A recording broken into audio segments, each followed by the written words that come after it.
Hello everyone, আশা করি আপনারা সবাই ভালো আছেন। আজকে আমি ডিএস এর ২টা খুব ইম্পোর্টেন্ট ডেটা স্ট্রাকচার নিয়ে আলাপ করব, যেটা আমাদের রিয়েল লাইফে প্রতি মুহূর্তে কাজে লাগে।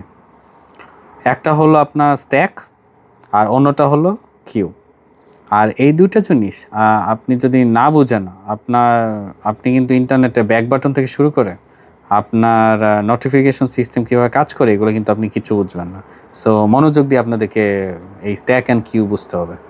প্রথমে আসি আমি কিউ এর ডেফিনেশনে। ফর এক্সাম্পল, একটা সুপার মার্কেটে ক্যাশ কাউন্টারের লাইন আছে, ওকে? এবং চিন্তা করেন যে ক্যাশ কাউন্টারে একটা বড় একটা লাইন, ওকে? এতটুকু আপনি মাথায় চিন্তা করেন। এখন এই যে আপনি যে লাইনটা দেখছেন, লাইক এখানে কি হচ্ছে, যে কাস্টমার সবার আগে লাইনে দাঁড়িয়েছে সেই কিন্তু আগে পেমেন্টটা করবে, রাইট? এবং সে সবার আগে বেরিয়ে যাবে। সো এটাকে আমরা বলবো first in first out, FIFO, okay? So প্রোগ্রামিংয়ে যখন আপনি কোনো মুভি ডাউনলোড করেন বা প্রিন্টারে অনেকগুলো কমান্ড দেন, তখন কিন্তু এরা কি থাকে, একটা কিউ মেনটেন করে চলে, রাইট? লাইক যে কমান্ড আগে গিয়েছে সেটাই কিন্তু আগে প্রসেস হয়। সো কিউ হলো একটা ফেয়ার বা একটা অনেস্ট সিস্টেম বলতে পারেন, যে আগে তার অধিকার আগে পালন করা হবে, ওকে? সো এবার আসি আমি স্ট্যাক নিয়ে। ধরেন একটা ক্যাফে, ওকে? ক্যাফে কাস্টমাররা কি করে, খাবার শেষে একটা ট্রের উপর আরেকটা ট্রে রাখতে থাকে, রাইট? আর এখন আপনি যদি ওই স্তূপ থেকে একটা ট্রে নিতে চান, আপনি কোনটা নেবেন চিন্তা করে দেখেন। আপনি কি মাঝখান থেকে নেবেন বা শেষের থেকে নেবেন? আপনি কি করবেন? অ্যাজ এ মানে কমন সেন্স আপনি সবার উপরে যেটা আছে সেটাই তো নেবেন, রাইট? কিন্তু ওই উপরের ট্রেটা কিন্তু সবার শেষে রাখা ছিল, রাইট? একটু চিন্তা করে দেখেন। হ্যাঁ, আশা করি আপনারা চিন্তা করেছেন, ওকে?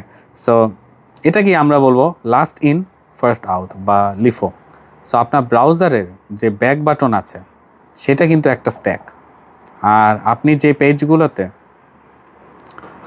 সবার শেষে আপনি ঢুকছিলেন, ব্যাক বাটনে ক্লিক করলে সেই পেজটাই কিন্তু সবার আগে আসবে, রাইট?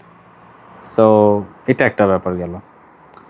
আর ইন্টারভিউর কথা যদি আমি বলি, ইন্টারভিউতে এমন প্রবলেম কিন্তু আপনাদেরকে দিতেই পারে, উইচ ইজ ভেরি নর্মাল।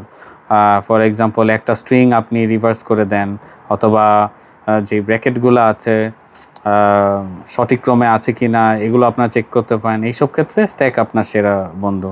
আপনারা যদি লিড কোডে ব্লাইন্ড 75 75টা প্রবলেম সলভ করেন, এগুলো মোটামুটি আপনাদের সব ক্লিয়ার হয়ে যাবে।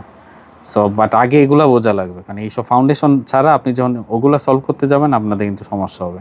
সো সহজ কথায় আমি যদি বলতে চাই, যদি দেখেন সবার আগের জনকে আগে দরকার, ওকে? আপনার কোনো একটা প্রবলেমে পড়লেন, ওকে, প্রোগ্রামিং প্রবলেমে, এবং ওখানে দেখলেন যে সবার আগের জনকে আমার আগে দরকার, তখন আপনার ব্যবহার করতে হবে কি, কিউ।